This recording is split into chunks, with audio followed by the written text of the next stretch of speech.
What's going on? Coach Paul here, and in this video I'm going to break down the push-up.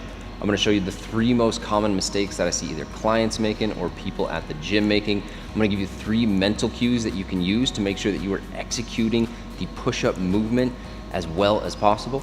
And then I'm going to give you 3 modifications that you can make if there are different limitations you have with strength, mobility, maybe pain that you're working around, so that you can still utilize this exercise effectively. So let's break down these mistakes. First mistake that I see people making is going to be not maintaining a neutral spine. So with that, you could say, if we get into the top push-up position, a neutral spine is going to be just as if you were standing and your neutral spine was here. I get to here, I just extend my legs, and now that's where I'd want to be. So you can almost think of it as, all right, I want to breathe in, maintain that tension, and just like you're holding a really good plank, you're going to want to make sure that your butt's up, that it's not sagging, that you're not sagging here, that your neck's not looking up, knees aren't linking. Boom, boom, boom. All right, so all the way from the top of your head to your heel should be no different than, I don't know if the camera can see this, if you're standing. And so when you're standing and when you're doing a push-up, it's the exact same spinal position. So again, the first mistake that I see people making is losing that spinal integrity. Typically it's going to be because muscles aren't engaged. It might be the quads, might be the core, might be different parts within the shoulder, might be the neck, and you might just not know. And so now you're watching this, now you know everything's got to be in one position. So again, to reiterate, it's not head up, it's not scapular retracted, low back here, knees here, get it all up into one. Now when we get into modifications, I'll talk through, if you don't have that strength, what you can do. But again, first mistake I see people making is not having that neutral spine. Next one is I'll see people not getting all the way protracted, retracted. Instead they stay in here.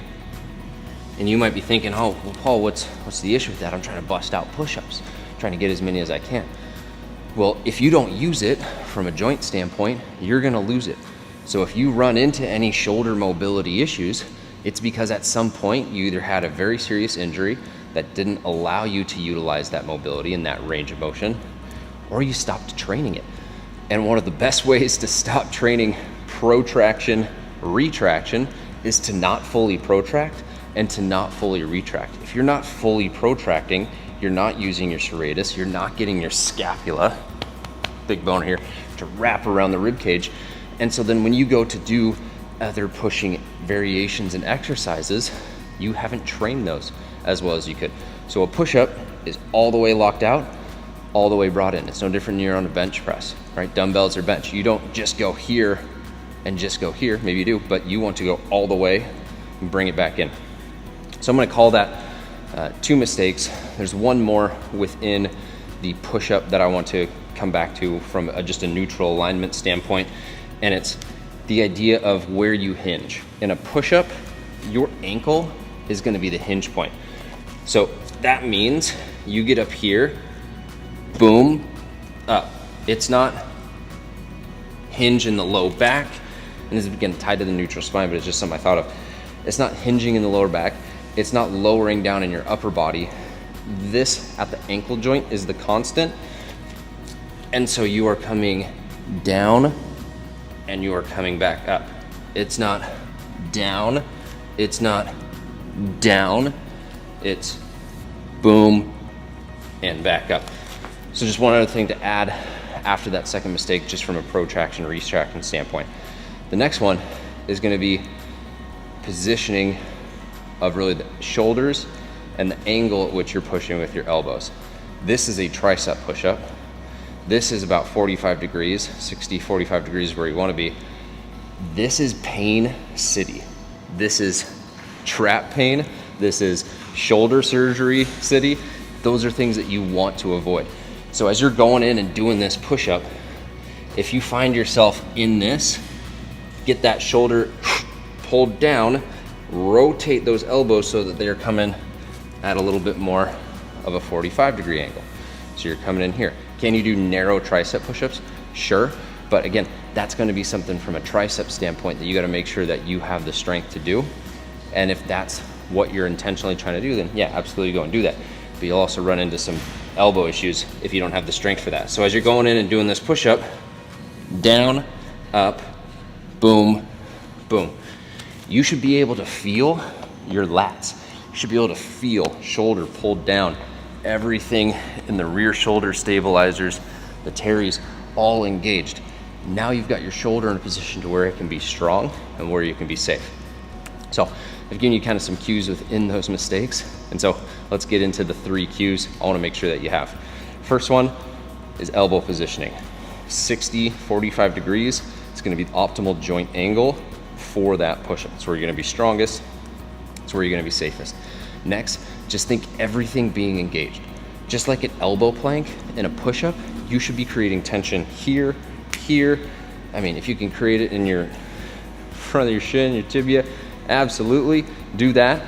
But everything should be active. Everything should be engaged. So think of everything as being one cohesive unit, and then you are going into a push-up from a movement standpoint with everything that is stabilizing your spine engaged there. All right, so that's 2 cues. The last cue that I'll give you is just to really emphasize a really active protraction and a really controlled retraction.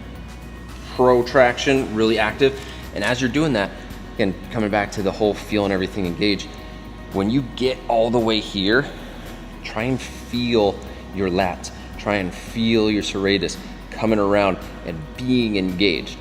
Your chest should be getting work. You should definitely be feeling that, yes, but there are so much more muscles, so many more muscles, so much more musculature around the entire region that is being active in a push-up that should be engaged, that should be working. So make sure that you're thinking about those as you're going and executing this movement. All right, and to wrap it up, I'm gonna give you 3 different modifications that you can utilize, whether it is pain that's the issue, mobility that's the issue, or something else that's preventing you. Strength would be another one that is preventing you from just doing a regular full body push-up. So first one is going to be elevating you, whether that is an elevated regular push-up or elevated knee push-up. This is going to reduce the mechanical disadvantage that you're at and increase the ability for you to be stronger in this position. So if I'm here, this is going to be easier. If I'm here, this is going to be easier. This is also something that's great for just changing the angle of how your shoulder's moving. So sometimes I'll program either these yoga push-ups or something to get a little bit more upward rotation in that push-up. But if strength's an issue, boom, come in, utilize that. Now wrists, that extension of the wrist for a lot of people can be an issue.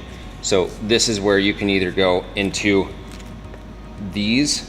So these would be just fists and pushing up from this position. Hopefully I don't hit my head. Bam, pushing up here from those knuckles. The other thing you can do is elevate your wrists. So instead of having to be here, you would be here. So an example of that would be having maybe a yoga block or having some sort of piece of equipment that allows you to now change the angle of your push-up. Bam. Now you're gonna have less of a need for that extension just because you've given yourself, again, a little bit more of a mechanical advantage. All right, so that's 3 different modifications that you can make for your push-ups. You can either make it a little bit easier with an incline or with a kneeling push-up.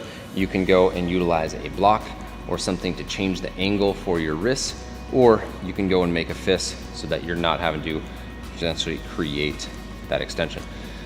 Outside of that, let me know if you got any questions in the comments for the push-ups. If you enjoyed this content, be sure and share it, like it, subscribe, comment, all of that good stuff. Ding the bell for notifications so that you know when more videos drop and come out. If you want to learn more about the E4Fit program and how I apply these training principles, bake them into something that is completely custom for you, along with doing your nutrition for you, recovery, and mindfulness protocols, that's all going to be below in the description as well. You can click the link there. Check out the FAQs, check out the video overview of the program, and then you can click the link to book a call. I'm more than happy to talk you through how this program could help you ultimately transform your body into something that's lean, athletic, and something that you're proud of.